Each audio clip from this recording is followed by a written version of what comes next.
Delighted to say that Philippe Auclair is making his debut on the World Cup show.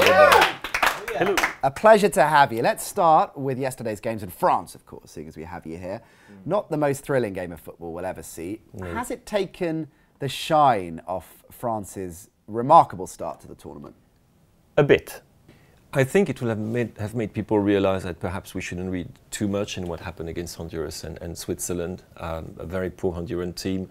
A game against the Swiss, which was, I think, determined as well by the fact that we had these 2 goals in very quick succession and then the Swiss imploded.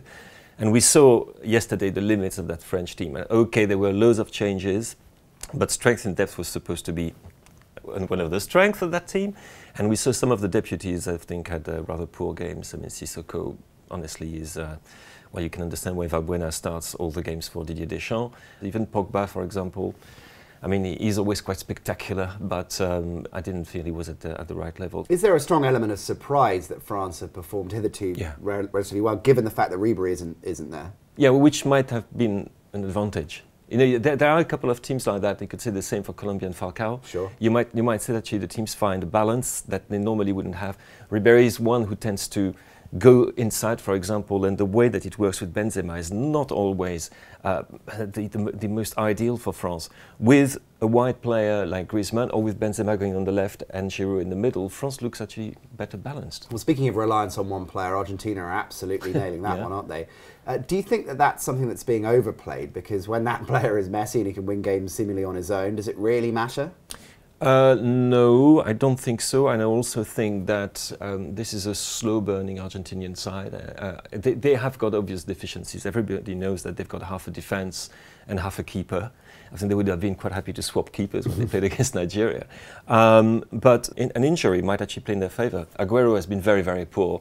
Seems he's got a thigh strain. He's probably going to be out of the tournament.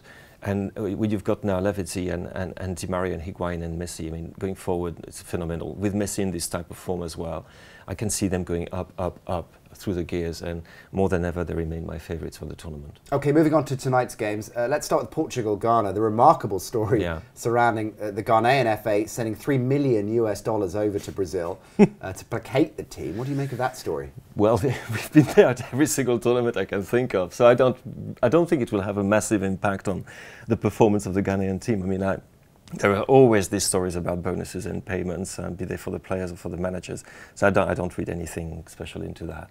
I do hope they do well. I mean, they've been. I'm afraid for them, I must say, that whatever they do in that particular game might not be of greater import in the greater scheme of things. And Portugal, of course, I mean, incredibly disappointing so far. Ronaldo's totally out of sorts. He's clearly unfit, isn't he? Yeah, and it's not just that. It's when you go through the team, you think, wow. You know, this is good, this is good, this is good. And actually you look at the ages and you realise it's actually a team that's coming to the end of a cycle. And that with Ronaldo being out of sorts, as you say, there is really nothing much in that team, be it in the system, be it in the creativity, but even the resilience that you would expect from them. Germany-America later on tonight. It's inconceivable, isn't it, that America are going to play for a draw? No, it's not inconceivable. It doesn't quite work like that. It starts with 2 teams which only need a point to qualify. So they're quite cautious. Nothing much happens. And as the minutes go past, the closer you get to the conclusion, the closer you get to qualification. It's quite a natural way of not playing or playing with a handbrake. But a manager would never brief his players. No, of course not. In that capacity, would he? Of course not. But it might just end up happening. Well, it's happened. I was trying to think of an example where 2 teams were in this kind of position and a draw was not a result, and I really struggled very hard, and I couldn't think of one. Okay, Philippe, we're going to preview tonight's games in a little bit more detail, looking at the likely lineups, and this is where you get the chance to play your 3 cards, head-to-head, which is exactly what it says on the tin, unsung hero and breakout star. You can play them for any game you want. We'll start with probably the big game, USA-Germany. Of course, as we've established, a draw will suit both of them down to the ground. This is the game that you've chosen your head-to-head card. Yes. Perhaps it's also because I like the opposition between the Beauty and the Beast, and it's Toni Kroos and Kyle Beckerman. You know, the guy who looks like he's selling T-shirts at Camden Market or something.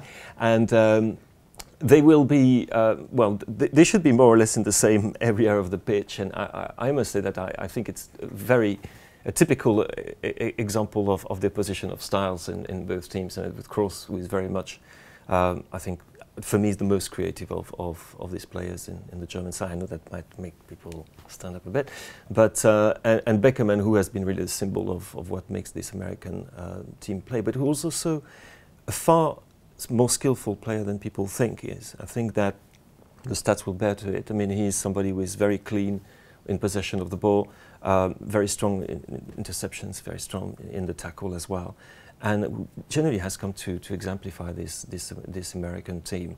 What will happen if Portugal go out? What will the fallout be, do you think, for the team?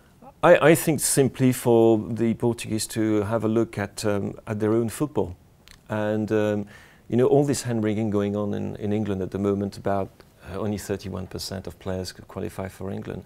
Have a look what's happening in Portugal.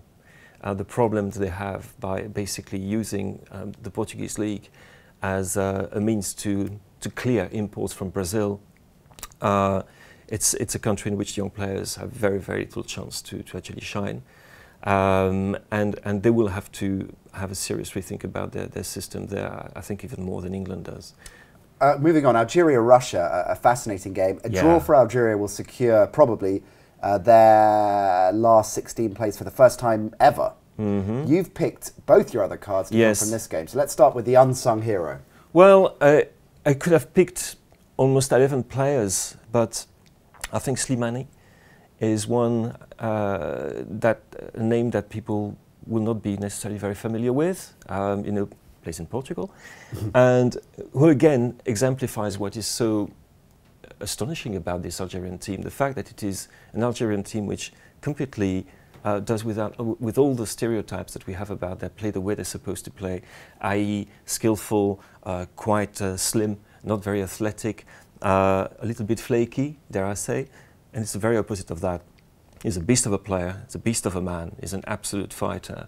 And Feghouli, a player that La Liga followers will know a fair amount about. And yes. He's probably the antithesis to what you just said, the exception to the rule in that team, isn't he? He's the throwback to the 1982 team, for example, and he's the typically, I mean, extraordinarily skillful player, who again, people who follow La Liga all of them will tell you that he has been regularly one of the most eye-catching players, but then his notoriety has not quite, you know, gone beyond the borders.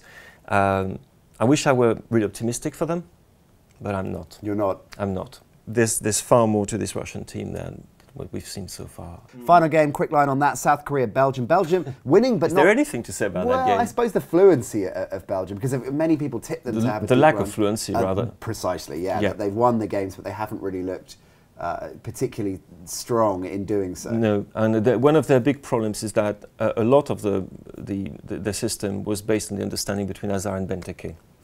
And with Benteke being out of the tournament, there's simply not the same relationship between Hazard, who is supposed to be and is the main creator, and Romelu Lukaku, whom I don't know if Wilmot is going to put him in the starting 11 or not. I think Belgium will go through the gears slowly but surely. I don't expect anything but a win for them tonight, and perhaps an easier one than previously, in the previous two games. Terrific stuff, Philippe. Now, if your team has been eliminated, hello England fans, it's time to follow your second team. If you haven't got one, why not check out the Guardian's Adopt a Nation Interactive? You can find the link in the box below. Right, that's just about it for today's show. Many thanks to Philippe Auclair, everybody. Before you go, I want to grab a prediction from you for USA-Germany, putting you right on the spot. 1-1. Well, that would suit everyone, wouldn't it? What do you think? Let us know your predictions for that game in the comments below. And don't forget to subscribe for more great World Cup content, because coming up tomorrow, Julien Laurent back on the show, everybody. Oh, yeah. Looking ahead to the last 16, of course. So for that, much, much more content, check it out right here. See you tomorrow. Now, Philippe, first time on the show, you got to sign the desk. Okay. I mean, feel free to go wherever you want, really. There's a good space here. Yeah, okay. I think, it's quite near. All right. Mendieta was, I think, in that zone. We had. Nice guy.